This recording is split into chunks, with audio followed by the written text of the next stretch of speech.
Okay, so we'll talk about Docker and Kubernetes and also another technology called Helm. And for each one, we'll do a bit of an overview, talk a little bit about the architecture, but we'll spend most of the time seeing each of these tools in action. So for Docker, we'll talk a bit about the difference between containers and virtual machines, a little bit on the architecture, and some of the key terminology, and then we'll see it demoed.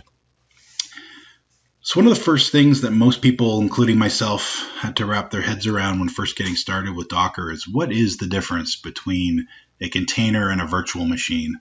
And really the answer lies in where the abstraction layer lives. So with virtual machines, it's the physical hardware that's being abstracted away so that multiple copies or different operating systems can all run on the same host. And with Docker, it's a level of abstraction higher. And what's really happening here is the containers are sharing host resources. So they're sharing networking and storage and other things, but they get their own very isolated view of those resources. So container A does not know that container B is running and so on.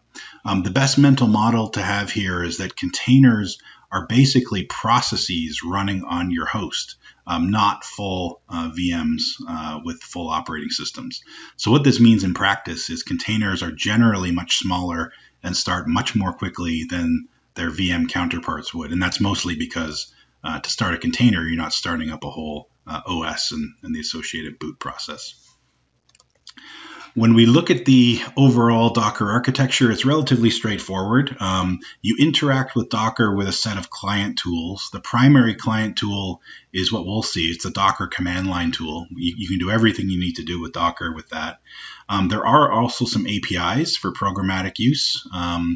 But the main piece here is in the middle. The Docker daemon, also sometimes called the Docker engine, it knows how to start and stop containers, how to build images, how to pull content from registries and other things.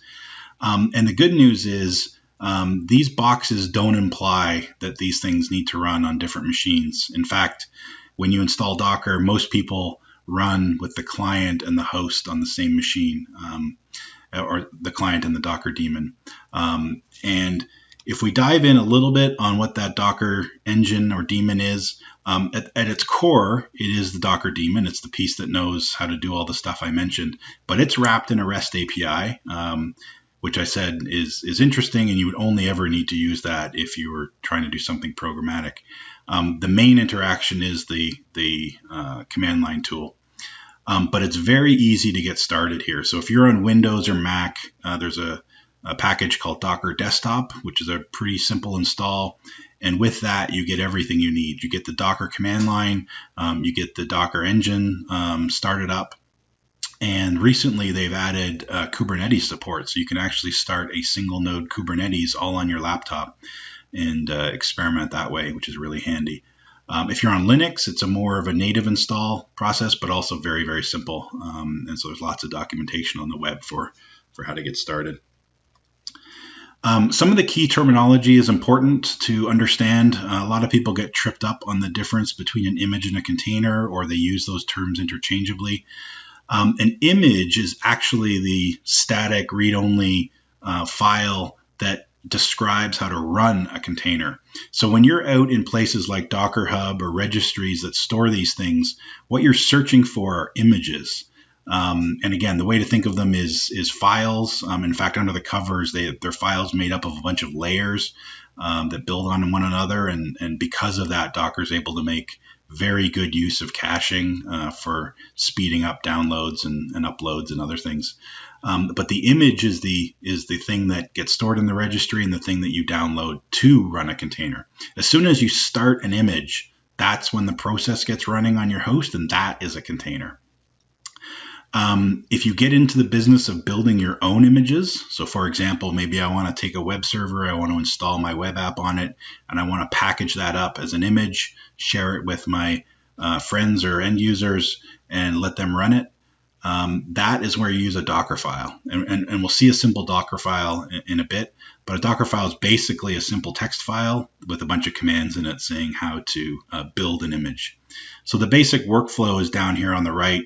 If you're building an image, you start with a Docker file, you run Docker build to build that image. You can then share that image in a registry, or if you want to run it locally, you just run docker run, as we'll see. And then you'll have a running container on your system. Okay, so let's switch over. We'll start to see this in action, and hopefully it'll make even more sense. So one of the things I like to do when demoing Docker to folks that are just getting started is to not try to boil the ocean and just show how quick it is to get up and running and do even non-trivial things with Docker. So here I've got a web application. It is a relatively simple Hello World application, but we are going to run it on a proper web server. In this case, we're choosing Open Liberty. We could have used Tomcat or JBoss or any other app server. But we're going to get all of that up and running in a container on my system with basically a one-line command. The only reason this is 2 lines is because I wanted to make sure it was readable. So I put this path here in a variable, but this could just be a one-line Docker run command to get all of that working. And so I'm going to run this, and then we'll talk about the command line switches because they're important here to understand what's going on. So I'm just going to run this little script I've got that does those 2 things. And if you look in the output, you'll see the first line is, it says unable to find Liberty locally. And that's because Docker, as I mentioned earlier, is very good about caching things. So I started with a completely fresh system here. Obviously, I'm on Windows. So I installed Docker Desktop. And when I run Docker run here, the first thing it does is say, okay, I know that we want to start the Open Liberty or start from the Open Liberty image. So it's looking locally to see if I've ever pulled that image before. And I haven't. So then it went and pulled it from Docker Hub in this case. And my image is already running. And we'll go look at it in a second here. But yeah, I wanted to talk about these command line switches because they're useful. And if you do get started on your own, you'll need to understand them. So this first one here is optional. This gives a name to my container. If I didn't do this, I would get a generated name, and it's a bit tedious to go figure out what that generated name is and then use it in all subsequent command line executions. So if you can remember to give your container a handy name, then future commands will be much easier to run. This next one here, -d, that means run in detached mode. So you might have noticed down here, I got my command prompt back. If I didn't say -d here, I would have seen actually a lot more output. I would have been tied into the container. I would have seen the standard out and standard error logs of Open Liberty as it was starting up.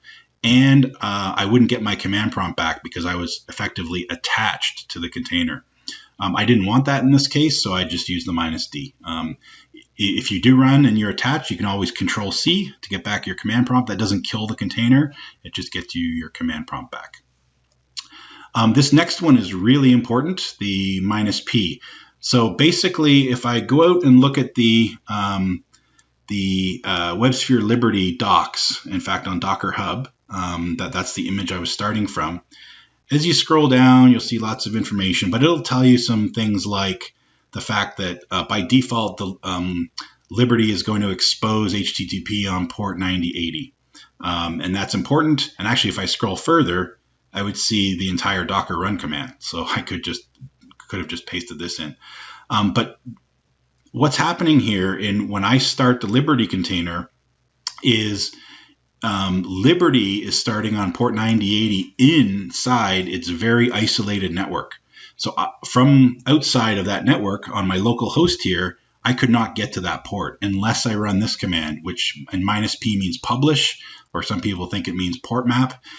But it means publish this port from this image to my local host network, and I can choose any port here, any open port. So I could have chose 9080. I just chose a different one just to show it could be different. So what this means is I'm going to be able to access Open Liberty on what it thinks is port 9080 by accessing port 9082 on my local host in my browser, and we'll do that in a second. And the last piece here is also interesting. I'm doing a volume mount. So I'm saying, take this local web app, which I've got here. It's, as I said, I'm on Windows, so it's actually a folder sitting there.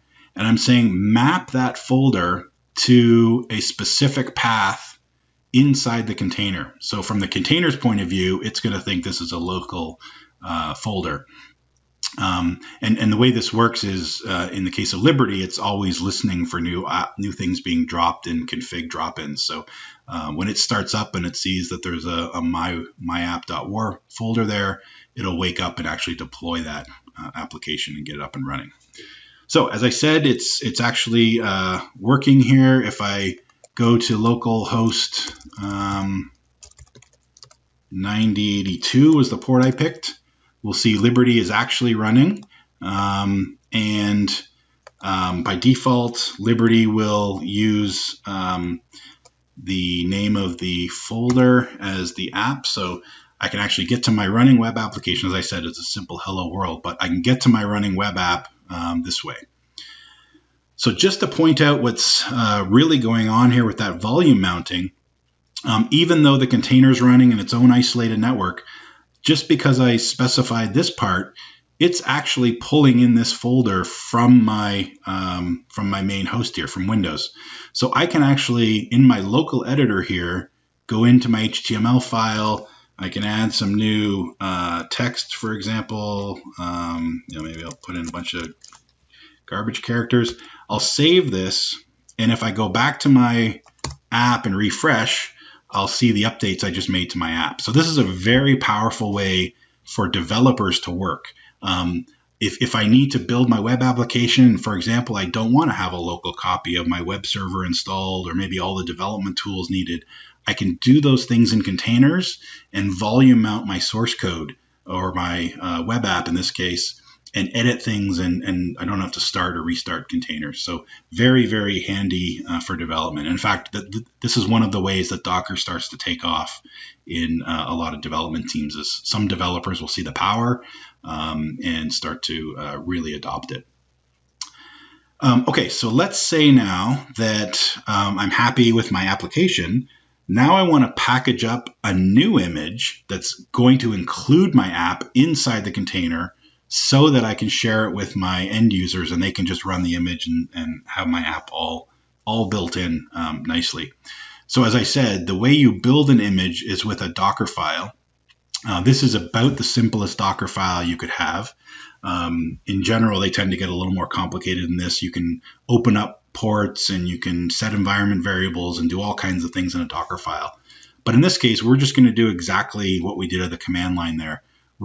We start with this from directive, which tells Docker start with a base image, in this case Open Liberty and a specific version of it called Web Profile 8. Start from that base image, and this time instead of volume mounting, we're copying that local folder into the container file system. And that's it.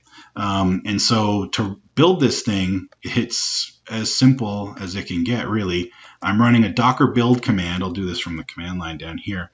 Maybe I'll clear it to get more space. So I'm running Docker build, and I'm saying search in the current folder for the Docker file. If my Docker file was outside in a different folder, I would just provide the full path to it. And then I'm saying tag my image with this tag, and we'll see where that shows up in a second when it's done. So building a Docker image is really easy. In this case, it already had the Open Liberty image downloaded in cache, so it didn't need to re-go get that. And then it just copied my WAR file in, and it's done. So you can see there was 2 steps, and each one generated this new ID, which is interesting. These are called layers. And for example, if I added more things to this later, I would benefit from the fact that there's a base image that already had, for example, my WAR file in it. It can do incremental adds to Docker files, which is really nice. But now I've got my image built. I could put this in an image registry or send it to a end user, and then now they can run it. And actually, I'll change the way I do the Docker run here just to point out a few things. They can now run that image with the same type of Docker run, but now there's no volume mounting because my app is actually built inside the image this time. So I can do Docker run. This time I won't run in detached mode. We'll see what that looks like. I will do a port mapping because I need to access the app. And I'm going to pick 4321 maybe as the port. And it's 9080 inside the container. And then I just give my image name. So if you remember, we called it myapp 1.0.0. And so I'm telling Docker, hey, I want to run this new image and go for it.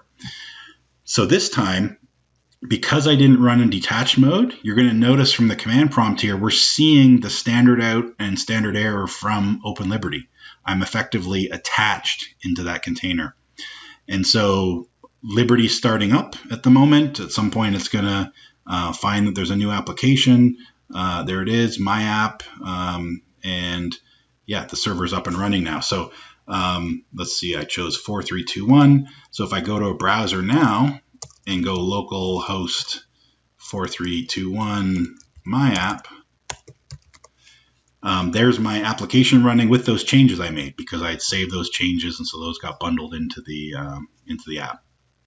So now I have two versions of this same app running on my machine, both exposed at different ports. So again, this is a very powerful thing from a development point of view. I can have multiple copies of the same application, multiple versions running without polluting the other. And in fact, this comes up a lot when we're building software and have to support an older version of the software for a customer. Being able to stand up an older version and not pollute your system by having to install those dependencies or other things is extremely powerful. So as soon as you've got more than a few things running, you're going to need to understand some of the Docker commands to kind of navigate around and understand what images and containers you have running. So again, if I come back to my command prompt here, you'll notice I don't have my command prompt because I'm attached. I can do a Control-C to get my command prompt back. That did not kill the container. It just broke my attachment to the container. So what I can do now, maybe I'll make this bigger. I can use some Docker commands to see what's going on in my system. So let's start with images. As I said, I started with a completely fresh system here. So I can run Docker images, and this will show me that I have two local images cached, basically. The first one is the OpenLiberty that we've been using as the base image. And we have the new image that I built, the myapp 1.0.0. So those are the only images I have on my system at the moment. If I want to see what containers are running, I do Docker PS. Some folks ask why it's not Docker containers.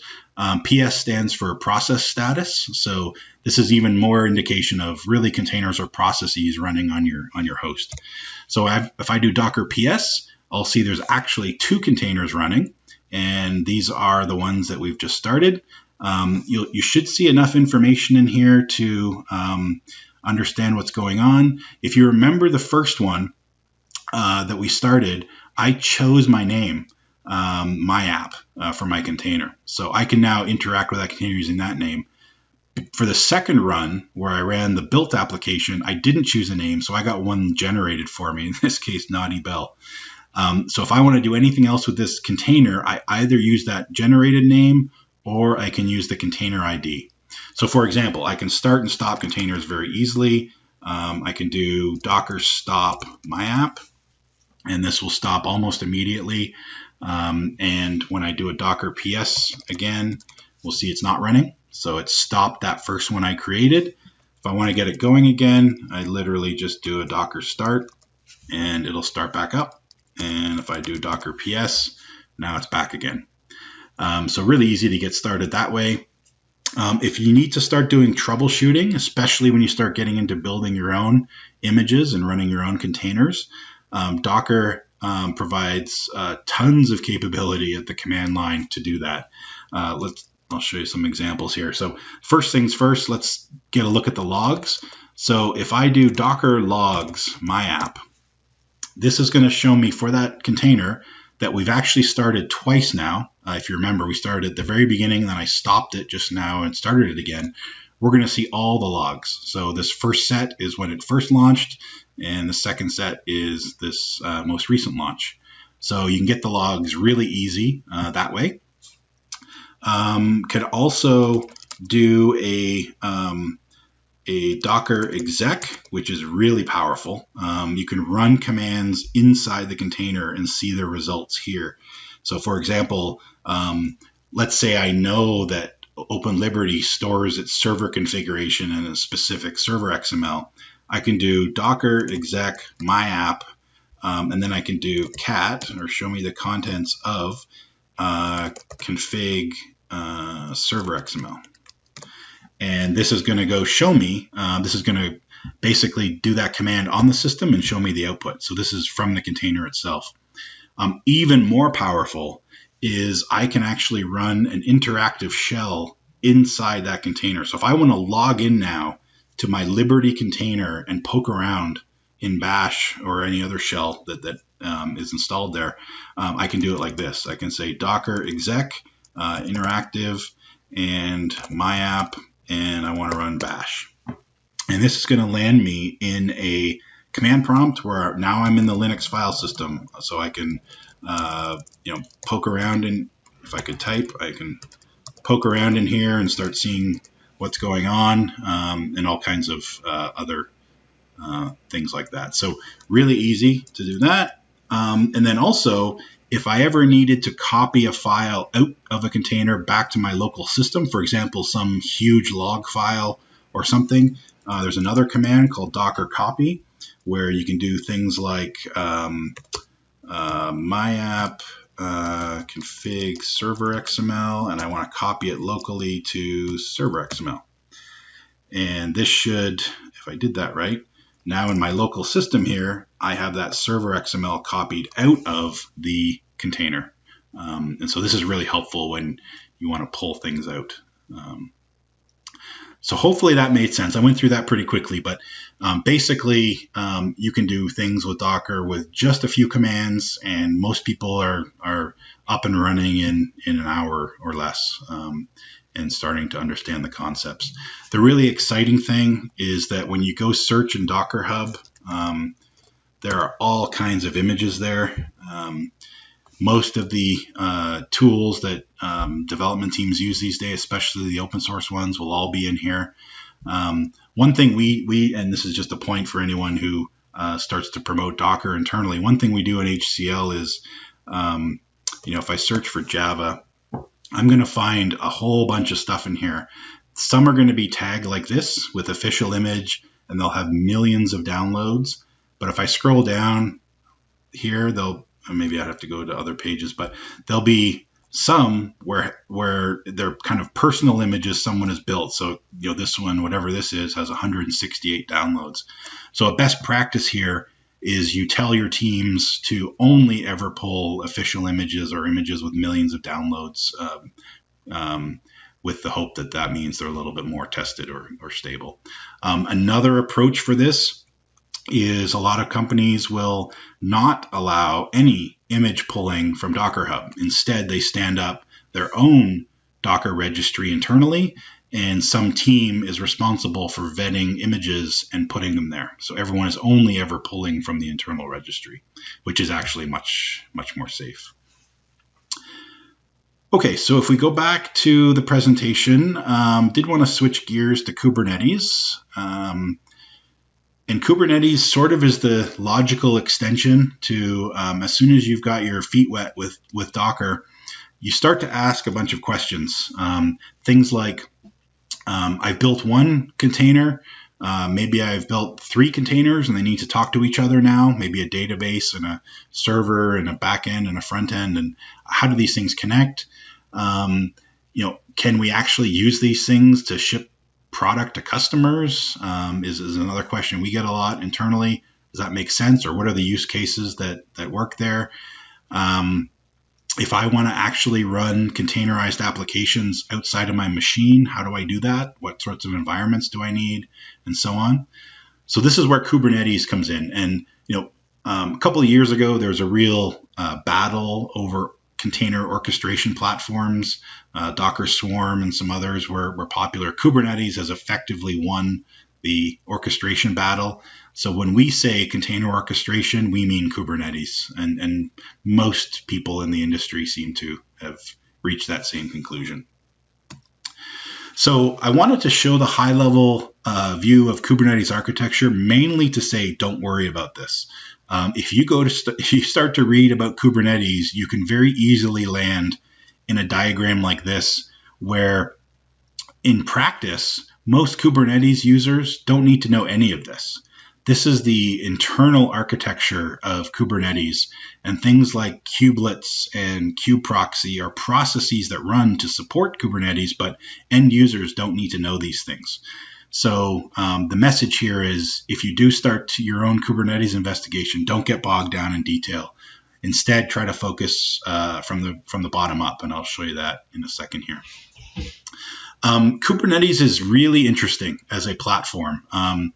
You interact with it primarily with a declarative approach, meaning you build some configuration, you tell Kubernetes, hey, here's the state I'd like you to get to, meaning, I want a couple copies of my application stood up, or I want this network built, or I want something else. And Kubernetes will eventually get you to that state. So it's constantly listening and reconciling differences between the actual state that it sees and the desired state that you've told it you want to be in. And I'll show you some of that in a second.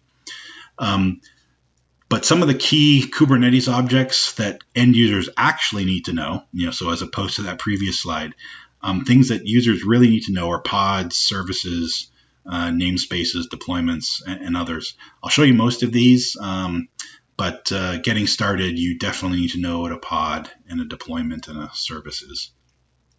The good news for us is, as we've been playing through all of our uses of Kubernetes, a few times we've wondered, okay, something's not working quite right, or it looks like we have to jump through hoops to get something working.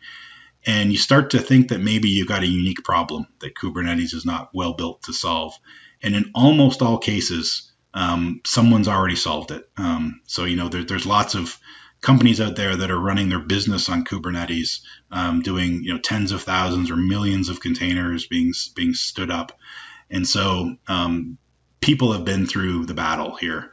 And so most of the problems that we look for, in fact, I think all the problems that we're struggling with now, people have solved in one way or another. It's usually just a web search away to figure out how that works.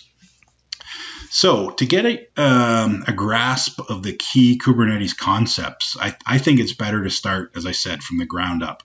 And starting from the point of view of someone who has convinced themselves that containers are interesting, how do you then take it to the next level and think about Kubernetes? So if we start from a really simple example, let's say I've got a REST API that I want to make available as part of a Kubernetes application. And let's say locally, I've created a Docker image that knows how to, or that contains that REST API. So how do you start thinking about this in Kubernetes? In Kubernetes, you don't actually interact directly with containers or images. The kind of smallest unit of currency in Kubernetes is called a pod. In general, a pod has one container, but it can have more. But the best way to think of it is a pod equals a container for the most part. A pod gets its own IP address and can expose one or more ports. So in this case, I can stand up a pod in Kubernetes that exposes my REST API on its private network on port 8080 in this case. So I can do that, but that's generally not the best approach. The best approach is to wrap your pod in yet another abstraction called a deployment. A deployment is a way of provisioning replicas of pods. So one of the real values or benefits of Kubernetes is being able to spin up multiple copies of the same thing for a variety of reasons, for fault tolerance or redundancy, or to handle load, and so on.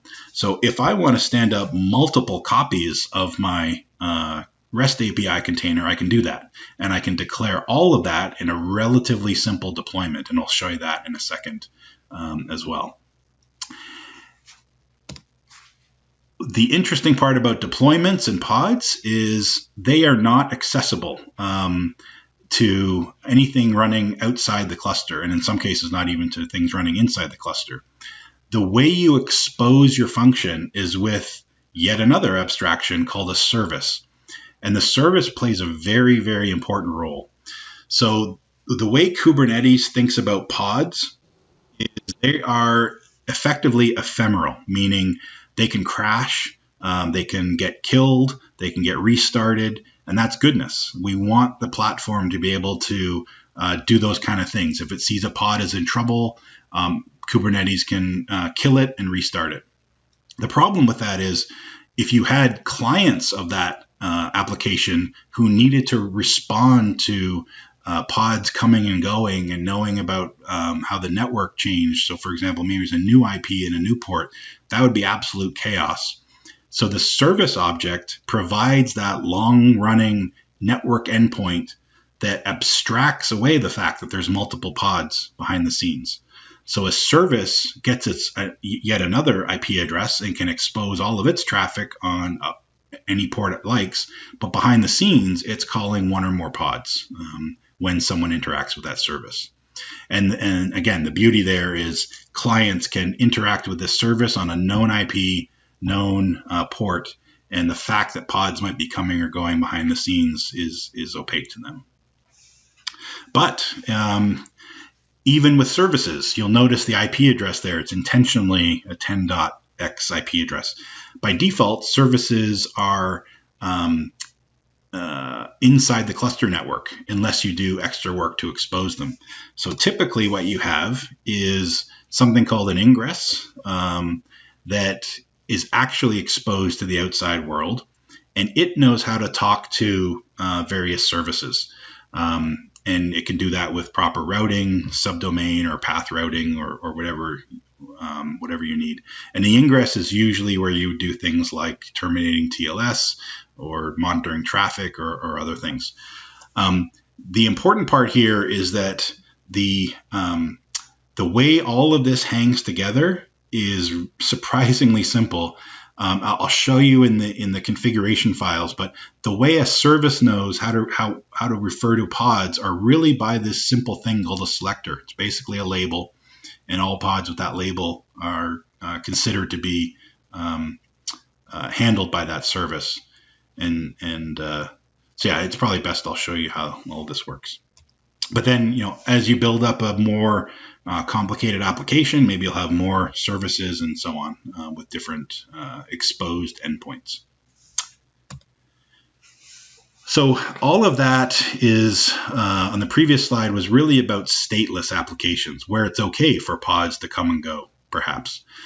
Stateful applications, where you need to worry about data and, pod can't just vanish and come back and lose any data that it's accrued. There are other abstractions for this. So in Kubernetes, they've abstracted away how storage is acquired and referred to. And so inside Kubernetes, a pod basically makes a claim for a persistent volume. It says, hey, I'm about to start up. I need a particular type of storage with a particular amount of available space. And that's all done in configuration files relatively easily. But it actually doesn't know how that storage request is going to get fulfilled. All it knows is something behind the scenes is going to go do that. Kubernetes then has other ways of provisioning that storage dynamically or statically. You can do it ahead of time. But basically, there's this loop that says, as a pod starts up, if it needs a certain type of storage, Kubernetes will see if that storage is available. If so, it'll bind it into the pod at startup time, and the pod will act, or it'll seem to the pod like the storage is just purpose-built for it. But in reality, it was done all by Kubernetes dynamically. So let's see some of this in action. Again, Kubernetes can get complicated, but you can also start small and hopefully build up from there. So we talked about a few things like pods and deployments and services. So I want to show you what these things actually look like. So almost all of your work in Kubernetes is going to be based on YAML. It's the kind of default configuration language for doing things with Kubernetes. So you'll get very used to YAML if you aren't already, and you start getting into Kubernetes. But basically, these YAML files are fairly easy to understand. In this case, so almost all of them will start like this. Basically, we're going to be interacting with the Kubernetes API here. And the API declares there's a type of object called a pod. And in this case, we're dealing with version 1 of the API. There's different versions. But what we're saying is we're telling Kubernetes, we want you to create a new type of object. In this case, it's a pod. We can give our stuff our pod in this case, a name or some other metadata. The important part is down here. We're saying, here's the specification for this pod. It only has one container. We want to use the Tomcat container. And here we're giving the image tag. So if you remember back to Docker, I called my image my app 1.0.0. In this case, we're saying we want to use the Tomcat image 8.0. And this lives out in Docker Hub. So if it's not local, Kubernetes will go find it in Docker Hub. And we're saying we want to expose our traffic on port 8080. And we can also set resource limits so that each pod, a single pod can't go blow up the whole Kubernetes environment. But as I said, you typically don't install just pods because effectively that's just getting a Kubernetes. It's getting Kubernetes to stand up a container for you, and you're not getting any of the value really by doing that. So instead, what you do is you wrap that same sort of thing, that same pod specification, in this larger object called a deployment. And so a deployment is a little bit more involved, but at the end of the day, it's doing the same thing down here. It's saying, here's the spec for the containers to install. We're just doing a single container, just like we saw in the pod. It's the same Tomcat version, same everything. The important part is this. We're saying, by default, just spin up one of these. And so let's do that. I'm going to apply this. So I've got this YAML saved. The way you apply this to Kubernetes is first you need your kube control command. This is the way. So just like in Docker, where everything you need to do, you can do through the Docker command line. With Kubernetes, everything you do, you can do through the kube control command line tool. And so this needs to be configured to talk to some Kubernetes cluster. As I mentioned, if you're just getting started, you can use Docker Desktop and connect locally. In this case, I'm actually pre-configured to talk to a Kubernetes cluster we have running in Google Cloud. Because that's one of our main development platforms. So I can run kubectl or kubecontrol apply, and then you say, here's the file I want to deploy. So I want to apply this deployment YAML file, and that's it.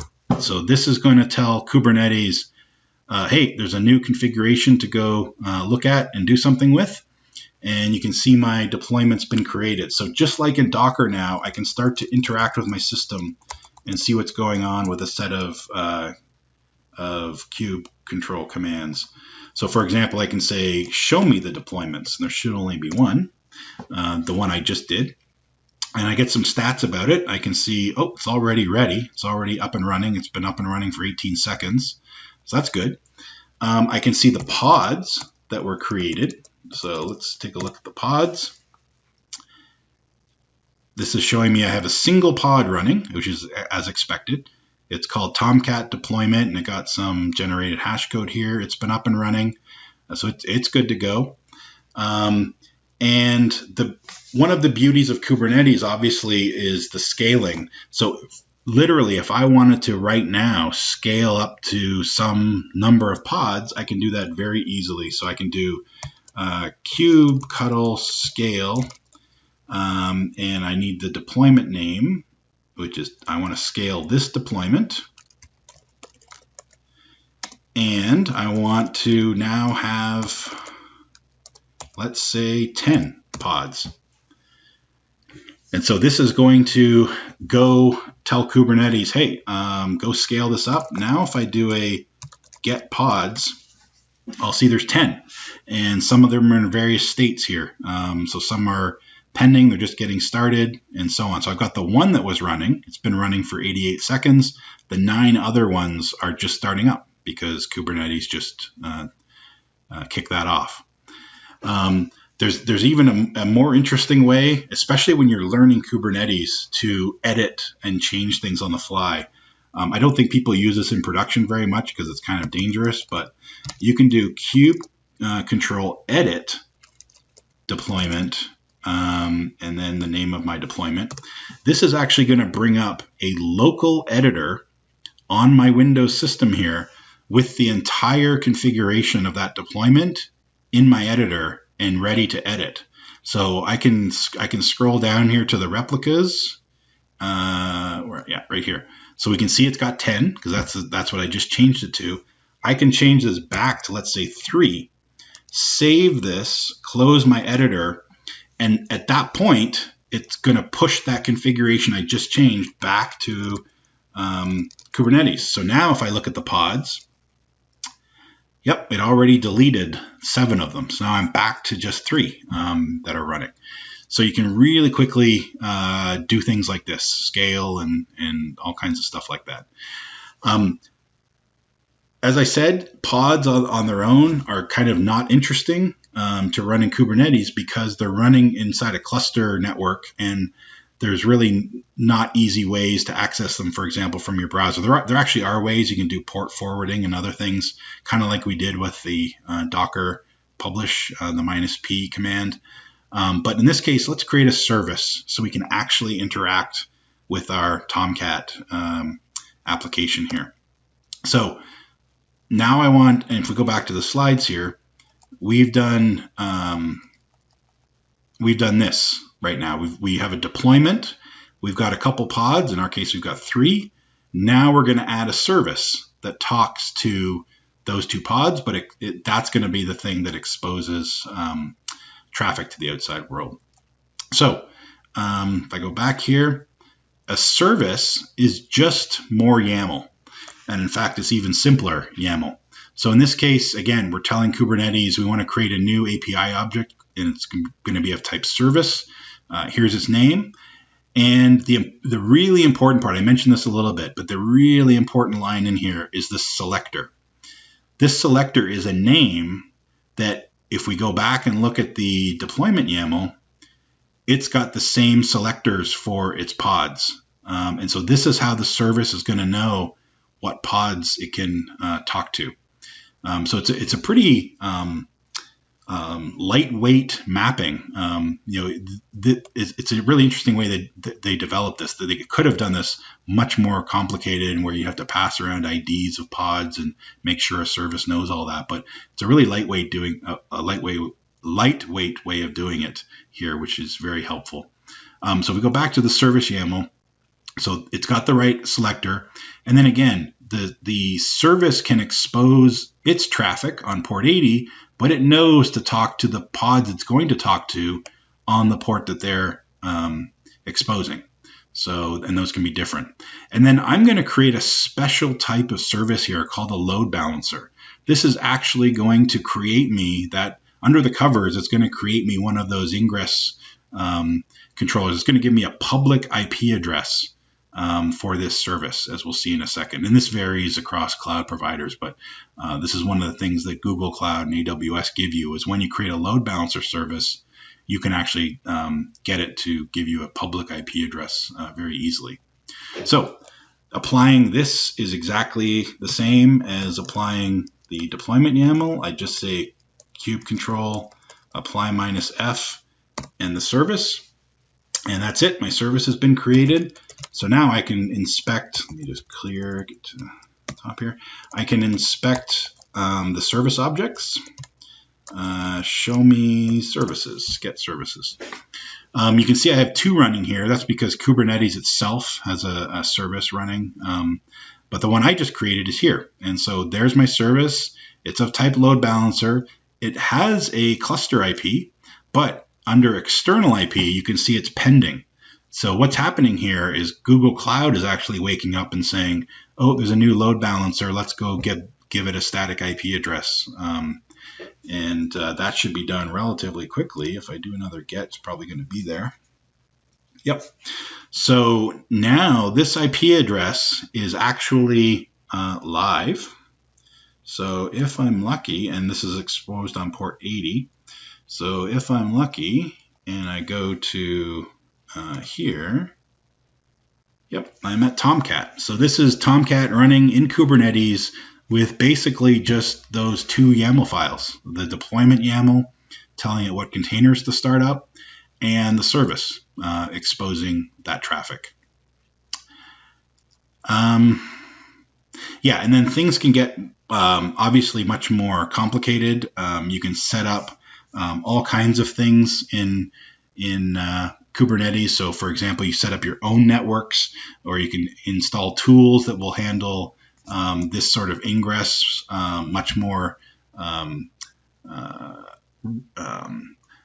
specifically. So I can have different routes for all kinds of things. So what we've done here is very simple, but hopefully it gets you a flavor of how you interact with Kubernetes. So I did want to also switch and talk about Helm for a second. Helm is it's a way to package up Kubernetes applications and effectively hide the GORP that we just went through from end users. So, from our point of view as a software delivery organization, we don't want users to have to apply YAML files and maybe edit them and tweak them. We need a much more user-friendly way of doing that. And fortunately, Helm has been around for a long time, a couple of years, which is a long time in cloud native land. And Helm solves this problem by packaging up all of your configuration into basically one file, one tarball, and then giving users the ability to override settings really easily. And I'll show you what that looks like.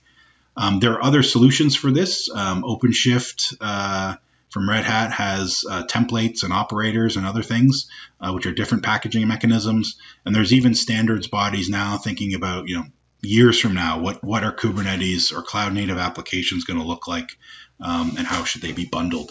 But for now, from our investigations, we found the Helm is the most effective one. It balances user friendliness with feature richness, I think the best. So yeah, as I said, it's a package manager. There's a very large community of public Helm charts, which is helpful for us. I should say Helm charts are the name of the files that get created that have all the configuration. I'll show you an example in a second.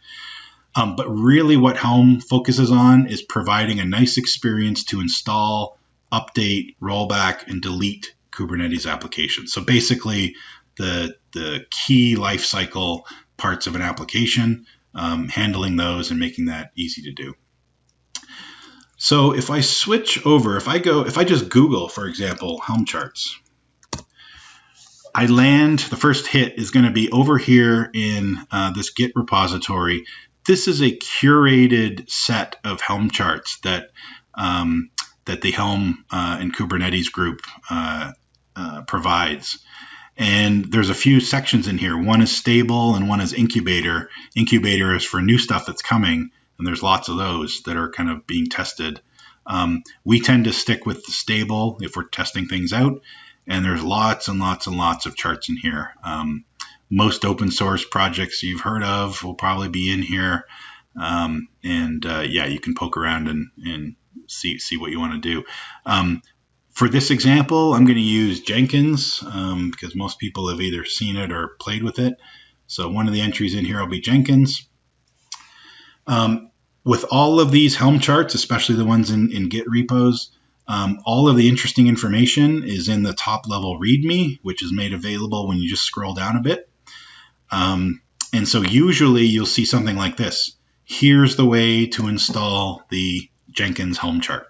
And so this is the user experience that excites us so much. So instead of worrying about YAML, instead of worrying about pods and deployments and other things, end users can focus at this level. I want to install the Jenkins application, so I'm going to use the Helm command line tool, which is yet another tool you need to download and install, but it's a single executable, very easy to install, and it just sits on top of your kube control permissions. So you don't need to do any extra configuration. But basically, you run this command. So I'm just going to run it. Okay, so I'm just going to paste this in, run exactly what it told me to run. And this is now, this has told Kubernetes a whole bunch of different configuration things to go do. And I can see that if I start looking at the pods, what I see is I have a brand new pod now called My Release Jenkins. It's just getting started. I should also have a service.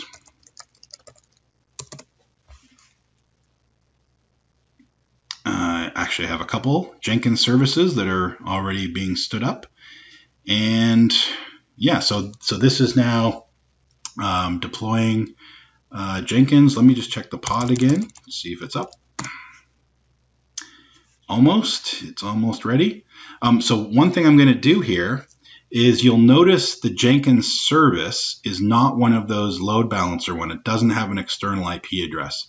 In this case, because I want to actually play with it, I'm going to edit that service using that dangerous way I talked about earlier. kubectl edit service and then the name of the service. This is going to bring me to a local editor with all of the configuration in it. I'm going to find the place that says what type the service is. In this case, it's cluster IP. I'm going to change that to load balancer, save it, and close the editor. And right away, I should already see that it's pending. Yep. So soon I will have a new public IP address just for this Jenkins service. Usually it takes 30 seconds or so. Oh, one other helpful thing you can do is on most of the commands, you can do a -W for watch. So if you're waiting for something to happen, you can do this and you'll just get an update when something's changed. So in this case, I now see my new IP address for my Jenkins service is successful. And just to test it out, we'll go to my browser. And I know it listens on port 8080, and there we go. We're on Jenkins now running. And if you remember, the entire install process was that one-liner. It was basically install Jenkins with Helm. So much simpler install process. I will show you one other thing just because it's interesting and it's a nice pattern for deploying applications in Kubernetes, or at least I think it is. And that is, if I do a Helm status, my release was called my release. This is going to give me information about that thing I just deployed, Jenkins. In here, you're going to see some information that they provide. In this case, the Jenkins Helm chart creator provided to help us get started. And so you'll see in here, by default, it says there is an admin user if we want to log in, but there's no default password, or at least not a human readable one. The default password, the password has been generated and actually stored inside a Kubernetes secret, which is yet another part of the Kubernetes API. A secret is another object where you can have encoded text and other things stored. So it's telling me here how to get that information out. So I can run this command to get my generated password. There it is. So basically, you can hopefully see what it's doing here. I was running kubectl get secret. I'm in this particular namespace. I didn't talk about namespaces, but inside Kubernetes, there are ways to isolate applications from each other, and those are with namespaces. So you can install application 1 into namespace 1 and application 2 into namespace 2, and they will know nothing about each other in general. And then it's saying, here's the Helm release. Oh no, here's the name of the secret. And then it's getting out a particular piece of data, which is my Jenkins admin password. It comes out base 64 encoded. So then I'm piping that to base 64 decode, and this -I is for ignore garbage. So that's my admin password. So if I copy this and go back to my Jenkins and sign in with that information, I should land in a working Jenkins environment. So again, this is it's really good for getting up and going with demos, for example, or trying out new tools. We want the install and usability experience of our production grade applications to be just as simple. So one thing I wanted to leave you with Helm was the fact that you can find examples of that kind of thing too, where the default is sort of a demo environment, and then information on how to make it a production environment, all with just a few configuration files. So if I look for WordPress Helm chart, they did a nice job, so that's why I'm pointing to their Helm chart.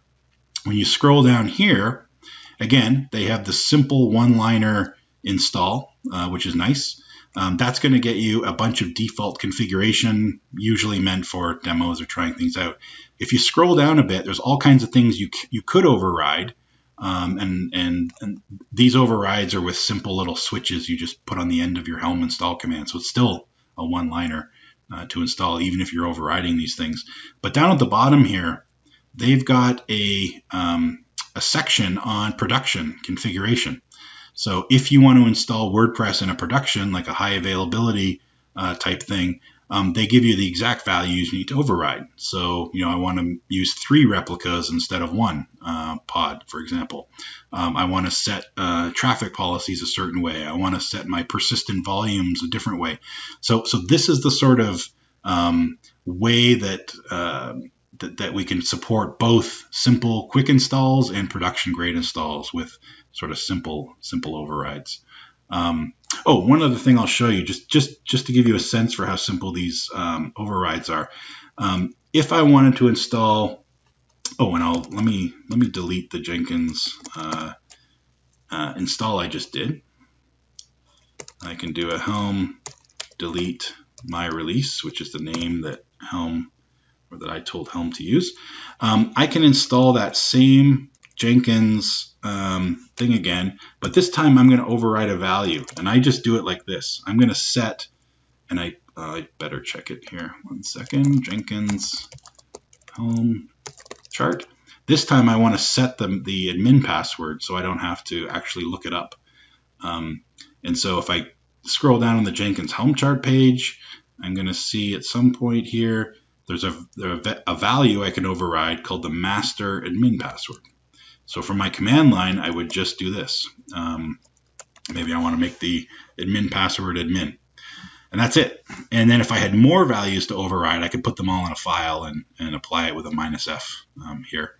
So, but that's it. That's the way you override default choices in Helm charts. And if you ever start investigating this more, the really nice thing about the fact that all of these Helm charts are public and out there in GitHub is you can poke around and see what they're doing. So a Helm chart is basically, as I said, a bunch of Kubernetes configuration. It's going to be much more complicated than the examples we looked at. So for example, here in Jenkins, if I go to the templates folder, I'll see lots of different YAML files. Some of them are what we did. So for example, this is a service. The first couple lines look the same. This is declaring a new type of service. But then there's all kinds of stuff in here about overriding things. So all of these are templated values that could be overridden. So a bit harder to read these, but at the end of the day, it's doing the same thing. It's providing the Kubernetes YAML configuration to deploy Jenkins, and that's it. So yeah, I hope this is useful. Obviously, lots more we could get into, but in the time we have here, I think hopefully you got enough of a intro to whet the appetite and investigate further. Thank you.